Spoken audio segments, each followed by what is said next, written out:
This is CityCast Seattle. I'm Jane C. Hu, and here's what Seattle's talking about. That's a wrap on the 2026 session of Washington's 69th legislature. We break down what happened, what didn't, and where voters and Democrats stand on taxing the rich. And 6 years after COVID first hit, we're now contending with measles? Here to discuss all of this is Hannah Krieg, Seattle's reporter without a boss and founder of The Burner. Hannah, I know you have just been moving. How is all of that going? Oh, it's been great. I have no furniture, but it's kind of a little empty. But I drove a car for the first time in 4 years to move. And so it was a big day. It was. Hannah's a driver now. Not permanently. Not permanent. A one-time fluke. Now I'm back to celibacy.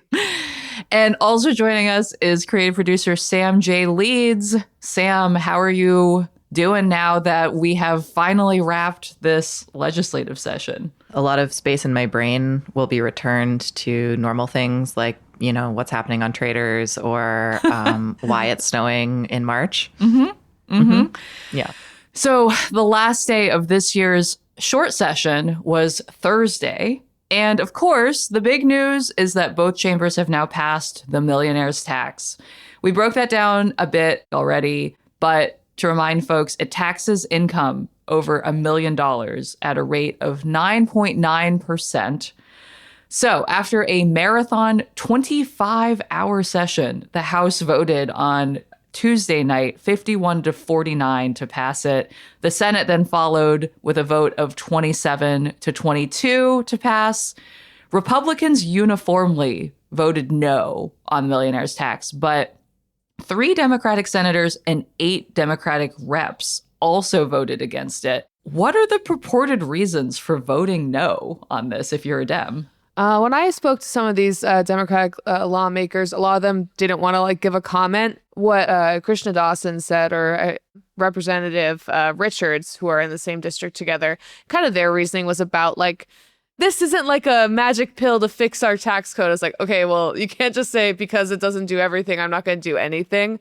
I think we get that criticism on the left all the time. It's kind of this doesn't do enough tax relief for working people. That was part of the negotiations, is how much of the revenue is going to go towards offsetting sales tax on hygiene products, diapers, other things, and then how much of that revenue is going to go towards filling the deficit and then building out new programs and stuff. So I think that is the purported reason that I was given by some lawmakers, but most of them didn't really want to comment on it. So the version that got passed, I believe, does do away with the tax on hygiene products and I believe increase the number of households that would benefit from the working families tax credit. I mean, I wonder also, does this have anything to do with the midterms coming up? What these Dems are trying to channel about what they think their constituents want? Yeah. I mean, I think there are probably about half of those lawmakers are in genuinely really purple districts. But then there's another half of them who are in Senator Drew Hansen, who represents Bainbridge. I think he won his election by 65%. It's a firm blue district. And then Representative Amy Wallen, she lives in Kirkland and represents sort of that Bellevue, Medina, Redmond space. And that is also a district that every election is Dem on Dem fights. And the Democrats, a Republican would get 13% of the vote. It's weird to have these deep blue people be against it. Well, I can see how if you're representing Medina, maybe that is, a space with a lot of millionaires who would be affected by that tax. The Republicans were leaning pretty hard on this idea that it would start with the millionaires and then it would move its way down the tax brackets. Yeah, did you all see that? There were people outside of the Capitol building in Olympia with signs that said first they came from the millionaires after that poem that I fear they might be misinterpreting. It's a poem written about Nazis. The Holocaust? Uh-huh. Yeah. Yes. That's crazy inappropriate, though. That's an insane thing to say. I think that's one of the things that's maybe bugged me about Democrat messaging is that it is probably true that there's an effort to see if this works in the courts, see if the courts will let us do a graduated system, and then do a progressive income tax across more tax brackets, which I think is something I would support if that came with like huge reductions to like the regressive taxes that we already pay. If it's just going to be on top of it, that doesn't actually meaningfully make the system more progressive. But I do think that in the next like 10 years, yeah, there probably is like not like a plot or anything, but it's like that's probably the direction we're going to head. I think it was Rep. Julia Reed, who was talking about she gave a speech during the many hours long legislative session about this, saying that currently the highest income earners in Washington are paying about 4% of their income in taxes. And the lowest end of the spectrum, I think, was paying something like 14%. That's based on the percentage of your income that you're paying in sales tax, that you're paying and all of these other taxes that are sort of uniformly applied regardless of your income. And so when people sort of say like, oh, they're going to come for the next level tax bracket down and the one after that next, I'm a little bit like, okay, the way that taxes are currently being applied in our state, if you are not a millionaire or a half a millionaire even, you're paying a larger percentage of your income than those folks are. And so that sort of fear mongering that's happening about it being like a slippery slope is really interesting to see show up in the mouths of people who I think they would actually benefit if this changed. Yeah. Yeah, no, it's like when people say like, oh, the working people are next, it's like, no, we're currently like we are the target right now. We're not the next target. So that is, yeah, I agree. So another thing that happened in this session, which got way less attention, is that legislators also quietly passed this bill, walking back an estate tax hike put into place the last legislative session. So last year's change increased estate taxes, and it was projected to bring in an additional $65 million. So essentially, the estate tax changes applied primarily to people with estates over $3 million. And must be nice. Yes. So it did put in place one of the highest, I think maybe the highest tax rate I think so. in the country. So the 35% tax rate on estates over $12 million. So the Seattle Times' Jim Brunner reported back in February that Dems were, quote, moving quietly to do this, fearing that, trying to pass the millionaire's tax in addition to these super high estate tax rates would lead to a millionaire exodus. We've talked quite a bit about that on this show. But this new bill, SB 6347, lowers that top tax from 35% to 20%. And I was looking at the numbers for this, and essentially it's just moving all of the tax rates for anything over $1 million down slightly. If you've got an estate worth more than $3 million, I think you're doing okay. Maybe that's just me, though. I mean, yeah. I don't think that's just you. And also, like, you're dead. You know what I'm saying? Like, maybe that's not like very like generational wealth of me or whatever, but it's like you're dead. It's not like who cares like about your heir, low key. But maybe that's I just am not going to inherit very much money, so I don't really give a fuck. Okay, whatever. So this passed in the Senate 85-8. So it seems like it was uniformly pretty popular. I mean, it makes sense. I think when you look at some of the debates that were happening over the millionaire's tax, it was around were they going to create tax cuts for, big businesses, for a lot of the donors that contribute to these people's campaigns. And when that was eliminated, it makes sense that they would want to throw those big donors a bone in another way. And this is a way of sort of doing both things, of being like, here, I gave you the millionaire's tax, but also here's something for these other people who contribute a lot of money to my campaign. It doesn't make a lot of sense to me from a balancing the budget perspective, because we are in a massive hole that, was balanced for this session, but like next year they're going to be back. So it's, it's not a great situation, and cutting revenue for the state seems sort of short-sighted to me. Yeah, especially like what you're saying about like the horse trading thing. It's like, okay, like we'll do the millionaire's tax, but then we'll throw you this bone with the estate tax.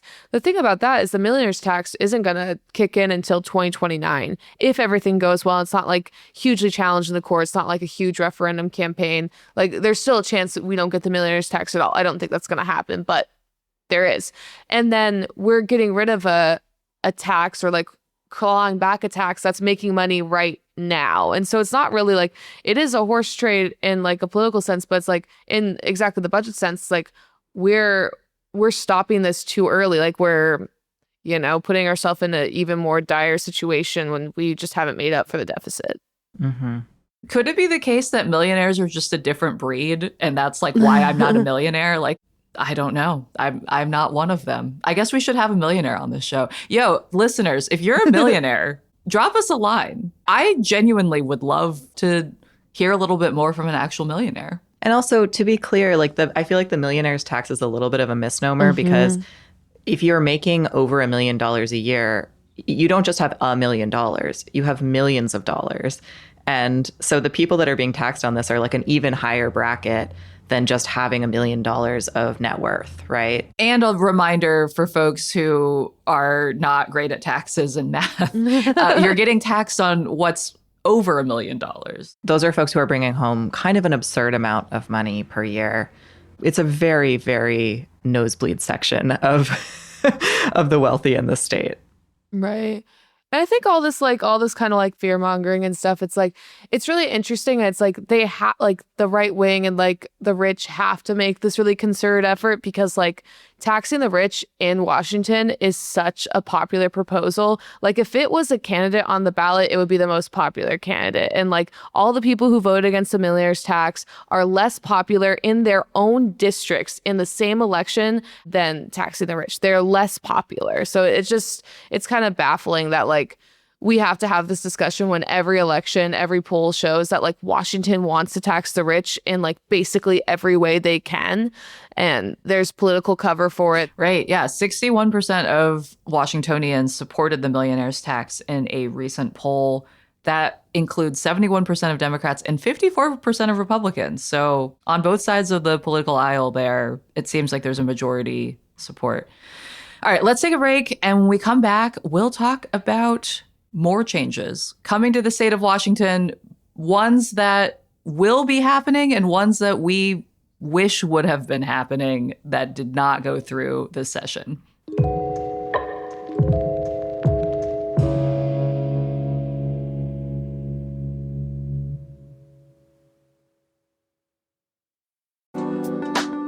When I first moved to Seattle, I started going to events at Town Hall as a way of getting to know the city.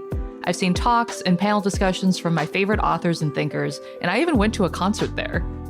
Town Hall is a nonprofit with a mission to amplify ideas, foster civil discourse, and connect people through events. They're a community hub. Nearly every night of the week, you'll find a calendar of events spanning civics, science, and arts and culture. They're housed in this vibrant, historic building. The Wyncote Northwest Forum got this stunning makeover a few years ago, and it's been so exciting to go to events there ever since.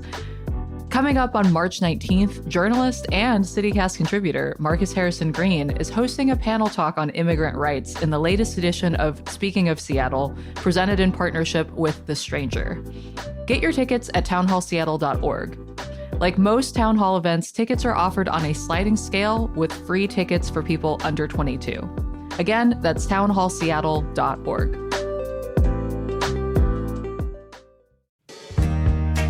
Is your heat or AC running more than it should be?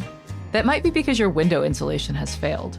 Now is a great time to replace your old windows with custom-built, high-quality windows from Window Nation. The pros at Window Nation can help you get affordable, energy-efficient windows before the summer heat sets in. Their installation crews finish the job in just a day or less so you can enjoy the rest of the season with minimal disruption. And they offer a lifetime warranty on all of their windows so you can relax knowing your home is protected far into the future. They offer financing options too, including $0 down and payments as little as $199 a month. They've got an A+ rating from the Better Business Bureau, and they've installed 3 million windows across the country. Plus, they have over 45,000 5-star reviews. You can schedule a fast, free estimate now at windownation.com.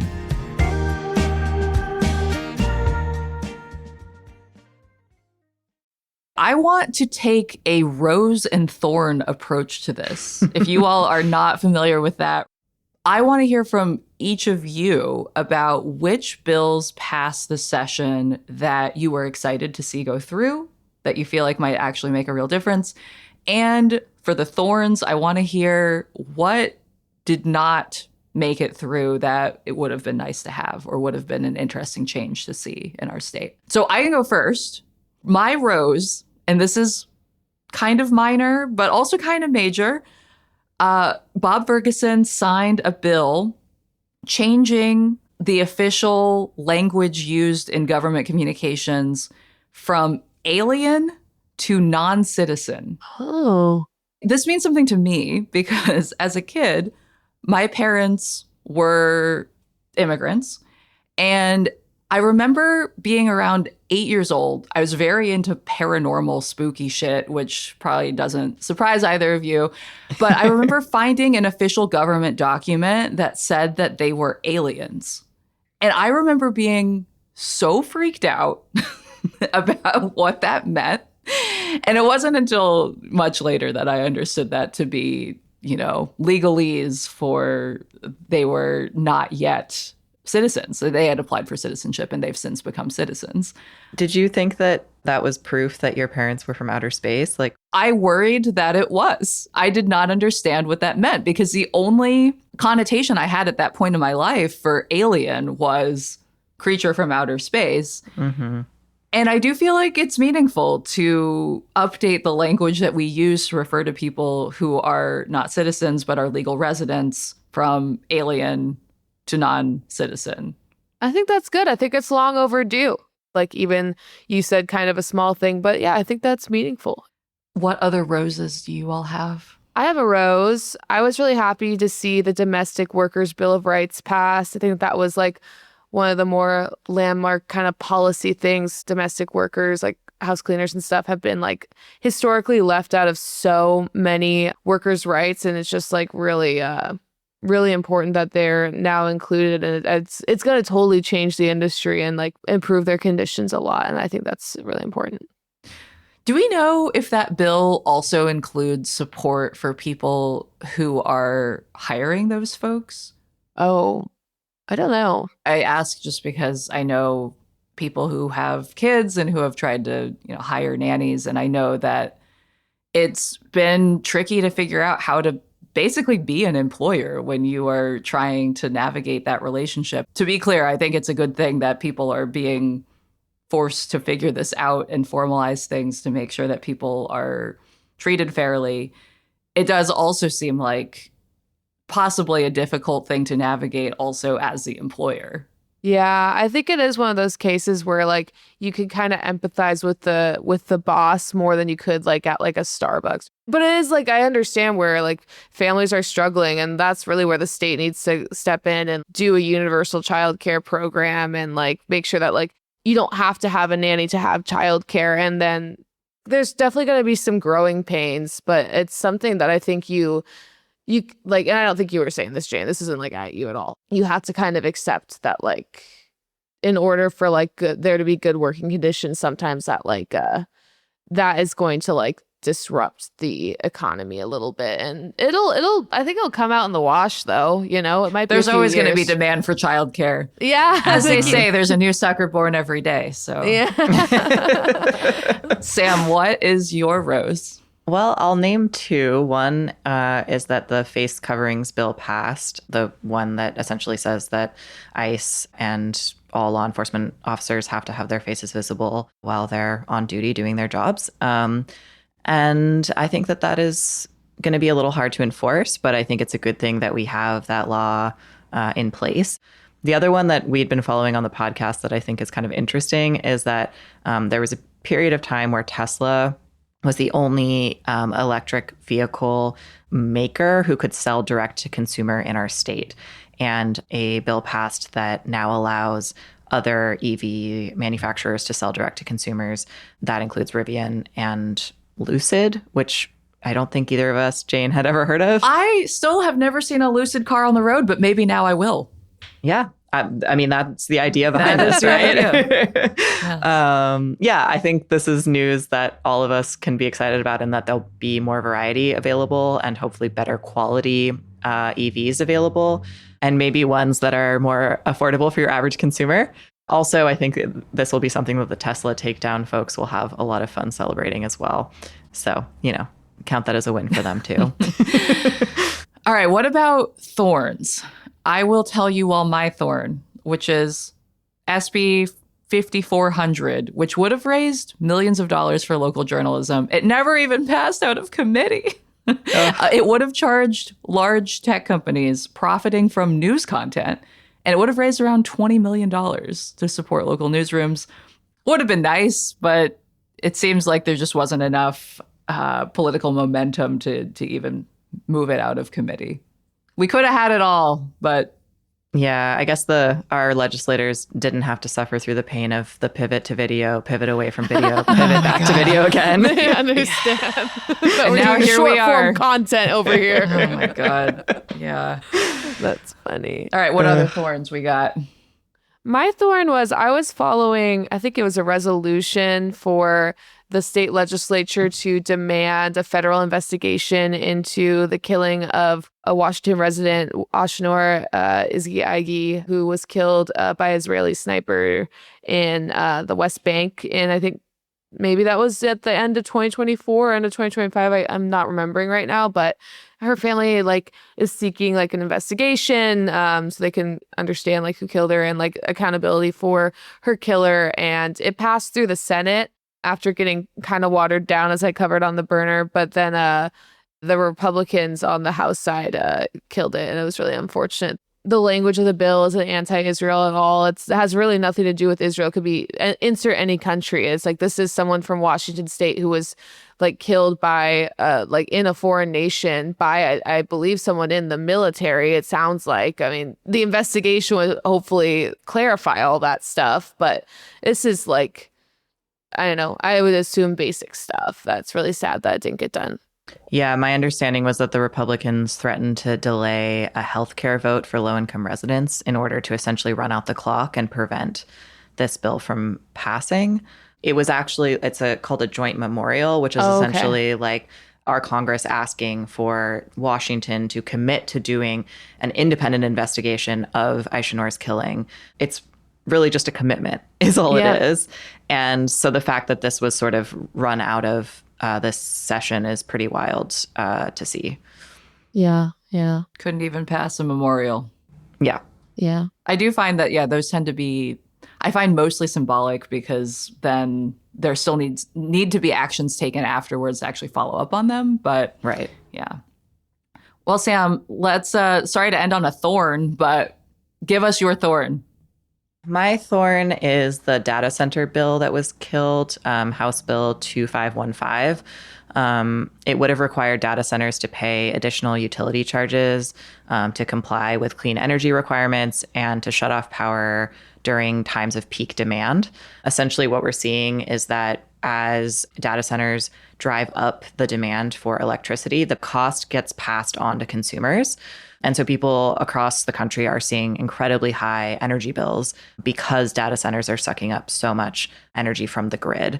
They're actually on track to be the largest electricity users in the Pacific Northwest.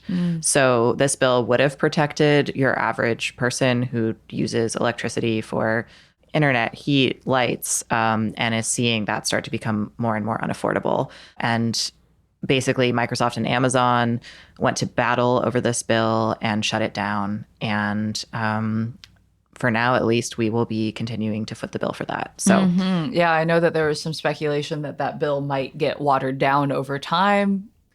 Too bad that it just straight up didn't move forward.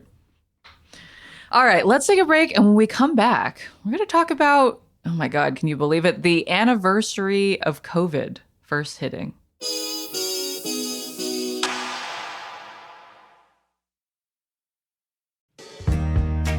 If you're enjoying the podcast, be sure to follow us on Apple, Spotify, or wherever you listen so you never miss an episode. Also, leave us a little review. It's really helpful. And tell your friends about us. You can also get more local news and events delivered right to your inbox by subscribing to our newsletter. Just go to seattle.citycast.fm. And you can find us on Instagram, Blue Sky, and TikTok at CityCast Seattle. And you can watch full episodes of this show on YouTube. So it's the 6th anniversary of the COVID lockdown here in Seattle.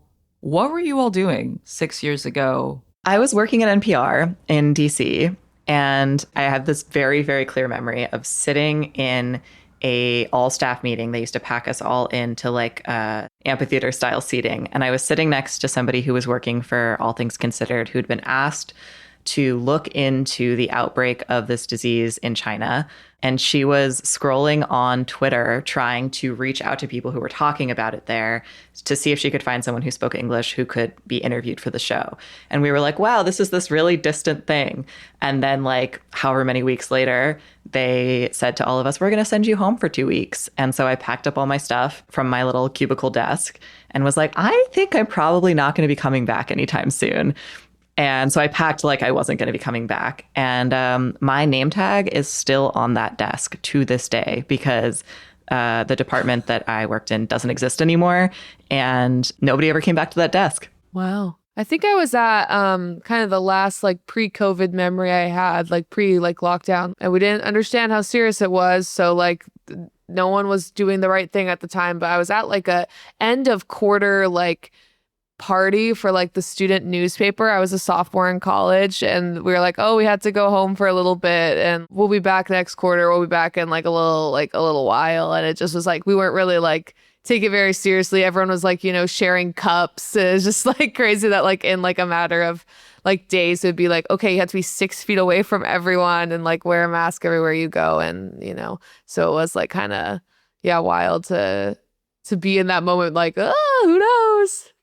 Yeah, 6 years ago, I was teaching a class at UW. So I was on the other side of what you were on, Hannah. I also just looked through my photos from exactly 6 years ago, and it is a photo of just empty shelves at the grocery store. Because, I mean, if you all remember, here in Seattle, we were ground zero because there was that retirement facility that had an outbreak pretty early on, and they went into lockdown. And people at first were hoping that it was just an isolated thing, but it became very apparent that if there was an outbreak already in a facility, then that probably meant it was wider spread than we thought. I think also as a science journalist, a lot of the folks I knew were very concerned about this ahead of the general public. Like I remember in February being like, well, shit, like this is really going to be bad. And we all know what happened now. So yeah, what's changed and what hasn't? Oh, man. Everything and nothing. Yeah. is my answer. That's also my answer. I just remember thinking like, wow, this really shows us what our government can do. You know, things like rent freezes, eviction moratoriums, sending money to everybody in the country, like all of these ideas that I think a lot of, you know, organizers and folks in community had been talking about for a really long time as ways of dealing with, you know, lack of affordability. And yeah, just all these kind of like pie in the sky ideas suddenly our government was able to do. With the snap of a finger. With the snap of a finger. And it kind of shattered the illusion a little bit of like, how quickly things can change, and the fact that if they're not changing, that's not because it's not possible. That was a big realization for me at the time. I really could not have foreseen after all of what felt like unity in the first few weeks of lockdown, everyone was, maybe not everyone. Maybe I'm looking back at this with rose-colored glasses, but it did at least feel like a lot of Seattle was really trying to be careful. Do you all remember that brief period where everyone would like go on their porches at 7 p.m. and like clap for first responders and medical workers? Like, dang, there was a time where I think everyone really seemed to appreciate modern medicine and just how we were trying to figure out what was going on. And I do feel like I could not have really foreseen exactly what the backlash would have been to vaccines and such.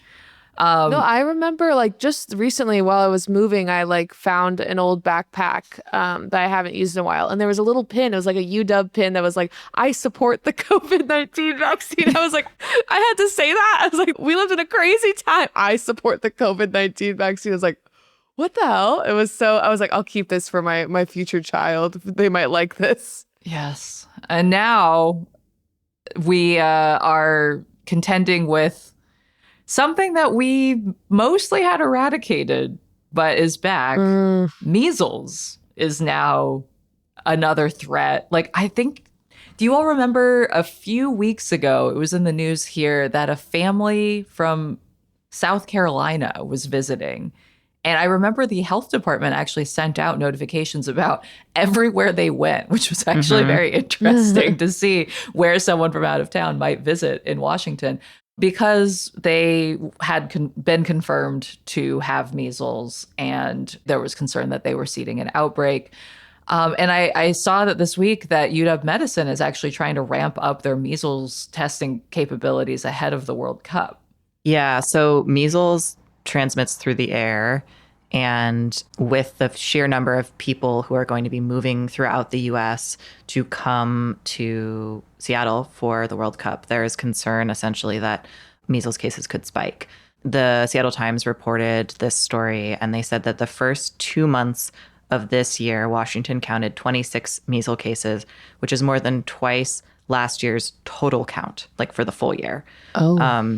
So we are seeing a huge spike. It's still relatively small compared to the general population, but it's a huge spike compared to the previous year. And 1,200 infections have been confirmed in 31 states this year. Something that I feel like is really important to clarify when talking about this is that only 4 of those cases were reported among international visitors. So this is something that's circulating internally to our country. It's not like a thing that's being brought in from the outside. And given like sort of the xenophobic and racist ways of talking about COVID that really sprung up when the COVID outbreak first started, I think it's really important to clarify with measles kind of like how it's circulating. The call is coming from inside the house. Yes. People aren't getting vaccinated. Right. So the good news is that UW Medicine has 5 of these. They're called Panther machines, which they initially got in March of 2020 to help the hospital system respond to the pandemic. These machines can scan up to 1,000 specimens over 8 hours and test them for 20 different viruses, including COVID, the flu, and now measles. And so they're basically preparing for the possibility that the Department of Health's lab in Shoreline might be overwhelmed by the number of tests that are needed in the future. And therefore, they can also run these tests through the university. So that is the thing that's changed since COVID, is that like our actual infrastructure around testing has increased. Unfortunately, the other thing that has changed is that less people are vaccinated than were 6 years ago. And it's really spreading among kids who are not vaccinated. Yeah, there's a great piece in the Seattle Times earlier this week about how Everett and the Snohomish County Health Department dealt with that outbreak that was seeded by the family visiting from South Carolina. For folks who weren't following this, and honestly, I think most people probably weren't, because we live in Washington. Why would we know about South Carolina news? But there was a huge measles outbreak in South Carolina specifically. And so that family that was visiting here at the beginning of the year, you know, while researchers were just trying to pinpoint who they might have had contact with, the health department was doing contact tracing, which is a phrase that I don't think I've said since roughly 2021, because it was huge at the beginning of the COVID outbreak. But I feel like resources started to dwindle. And then also as vaccinations became available, fewer and fewer people were talking about the contact tracing aspect of things. But just the sheer amount of human power and time and effort that has to go into this is really quite extraordinary. And yeah, I really do hope that we won't have to use that infrastructure that they're building, but it's good to know that COVID was some amount of practice for public health officials who have to contend with this now that we've got another potential outbreak type that could be coming to our area. Mm-hmm. Yeah, I think something to think about for folks is like a combination of washing your hands like you were during the COVID era. And also, if you're on any kind of public transportation or airplane, maybe break out that N95 mask. I mean, for some of us, we never stopped masking in those places. But if you stopped, it's never a bad time to start again. 100p. Yeah, I feel like no one needs to see my face in a grocery store or on public transit. Also that. No, I feel that way too. I like to be incognito at the grocery store a little bit, a little Hannah Montana vibes.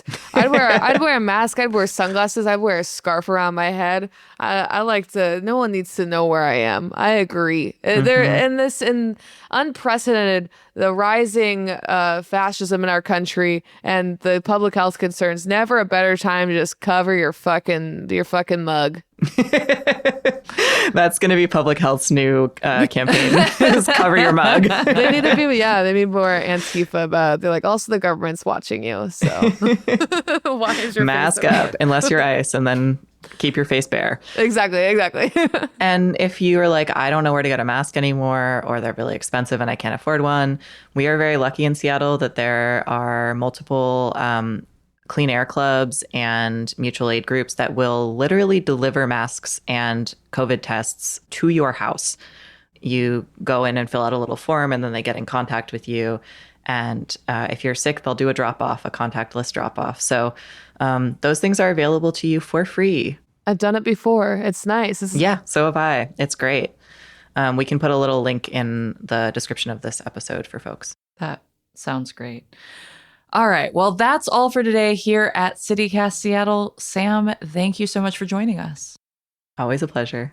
And Hannah, thank you for being here as well. Thanks for having me. I'm your host, Jane Sihu, and listeners, we love hearing from you all. Please send us your news tips, your questions, your thoughts about being a millionaire for those of you who are millionaires. For real, we'll have you on the show. Send us an email at seattle@citycast.fm. You can also text us or leave us a voicemail at 206-880-3931. Until next time, see you, Seattle.